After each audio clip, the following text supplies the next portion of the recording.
So today we are going to discuss about our new chapter, life process in living organism part 2. All life processes, that is nutrition, respiration, exhalation, sensation and response, etc. are essential to each living organism to remain alive. आता कोणत्याही ऑर्गॅनिझमला जिवंत राहण्यासाठी ज्या life process essential आहे, ज्या की life process आपलं control and coordination करतात, तर त्या आहेत न्यूट्रिशन अर्थातच पोषण, त्यानंतर रेस्पिरेशन अर्थातच जे आपण ऑक्सिजन इनहेल करतो आणि कार्बन डायऑक्साईड एक्सरेट करतो from not only lungs because it is the arise from cells. तर सेल्सकडून येणारा CO2 लंग्स थ्रू हे एक्सेल करणे आणि ऑक्सिजन हा लंग्स थ्रू सेलपर्यंत पोहोचवणे हे रेस्पिरेशन. एक्सरेशन म्हणजेच उत्सर्जन, जे काही अनावश्यक सबस्टन्स आपल्या बॉडीमध्ये तयार होतात, नायट्रोजिनियस वेस्टेज, यांना रिमूव्ह करणे, इलिमिनेट करणे, that is non as the एक्सरेशन. And another is the sensation and response.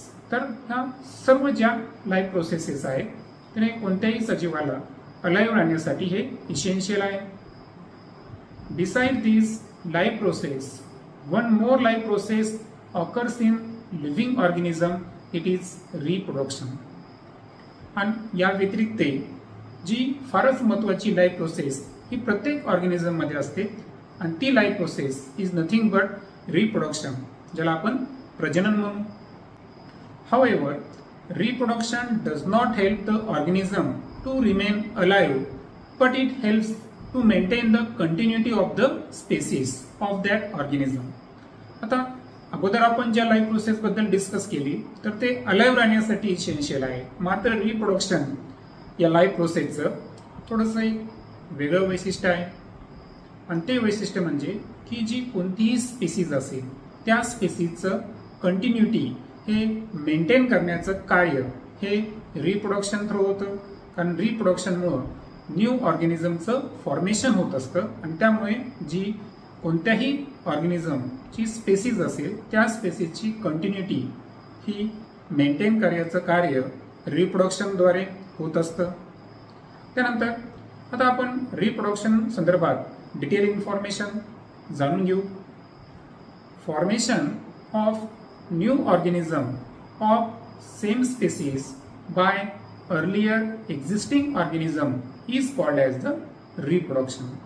तर जे ऑलरेडी अस्तित्वात आहे त्या एक्झिस्टिंग ऑर्गॅनिझम पासून नवीन ऑर्गॅनिझमचं त्याच स्पेसीजचं फॉर्मेशन होणे that is non as the reproduction.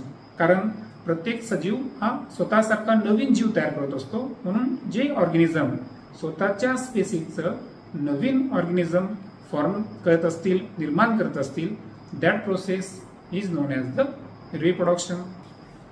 Reproduction is one of the various important characters of living organism. आता reproduction संदर्भात जर बोलायचं असेल तर कोणत्याही लिव्हिंग ऑर्गॅनिझमचं हे इम्पॉर्टंट कॅरेक्टर आहे. It is only one of the various reasons responsible for evolution of each species. आणि आपण चार्लस डार्विनचा सिद्धांत पाहिला, लॅमार्किझम पाहिलं, तर कोणत्याही स्पेसीजचं जे इव्हॉल्युशन आहे यासाठी बरेचसे घटक रिस्पॉन्सिबल असतात आणि त्यामधलं जे महत्वाचं कारण आहे तर तो आहे reproduction. In living organism reproduction occurs mainly by 2 methods. आणि त्यामध्ये पहिली पद्धत आहे असेक्शुअल रिप्रोडक्शन आणि दुसरी मेथड आहे सेक्शुअल रिप्रोडक्शन. तर सर्वप्रथम आपण असेक्शुअल रिप्रोडक्शन बद्दल जाणून घेऊ. Process of formation of new organism by an organism of same species without involvement of gametes is called as asexual reproduction.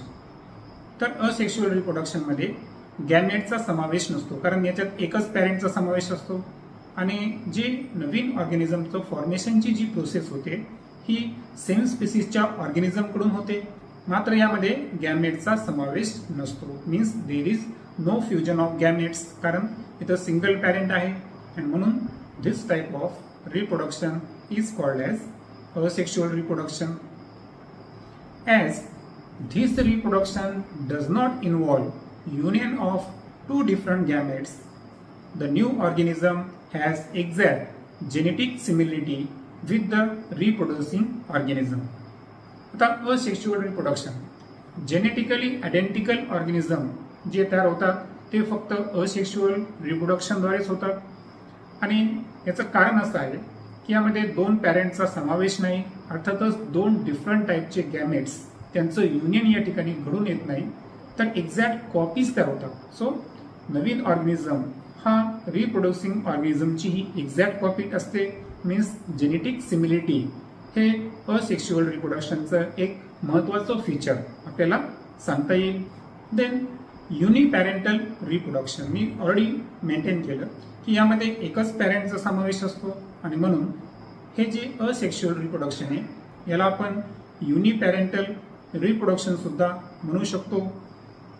Occurs by mitotic cell division. आणि asexual रिप्रोडक्शनमध्ये meiosis या cell डिव्हिजनचा कुठलाही संबंध नाही, तर फक्त आणि फक्त मायटोटिक सेल डिव्हिजनने ही असेक्शुअल रिप्रोडक्शनची प्रोसेस घडून येत असते. absence of genetic recombination is drawback, whereas fast process is advantage of this reproductive method. आता आपल्याला जर दोष विचारला ड्रॉबॅक किंवा लिमिटेशन असेक्शुअल रिप्रोडक्शनची, तर ते सांगता येईल absence ऑफ जेनेटिक रिकॉम्बिनेशन, कारण यामध्ये मिटोटिक सेल डिव्हिजन पाहिलं आपण आणि मिटोटिक सेल डिव्हिजन म्हणजेच कोणत्याही प्रकारचं होमोलॉगस क्रोमोझोमचं या ठिकाणी क्रॉसिंग ओव्हर होत नाही आणि म्हणून जेनेटिक रिकॉम्बिनेशन घडत येत नाही. म्हणजे याचा अर्थ नवीन जीन्स हे टेक किंवा गिव्ह होत नाही, म्हणजे जेनेटिक रिकॉम्बिनेशन अब्सेंट असणे हे असेक्शुअल रिप्रोडक्शनचा एक ड्रॉबॅक किंवा एक कमतरता सांगता येईल. परंतु जर ॲडव्हान्टेज पाहिला आपण तर ही जी प्रोसेस आहे ही फास्ट प्रोसेस आहे. मीन्स रिप्रोडक्टिव्हचे जे दोन मेथड आहेत त्यामध्ये जी फास्ट घडणारी प्रोसेस आहे अर्थातच ती आहे asexual reproduction. So in this video we have already discussed about the two main types of reproduction. In our next video we will discuss about asexual reproduction in unicellular organism. Thank you.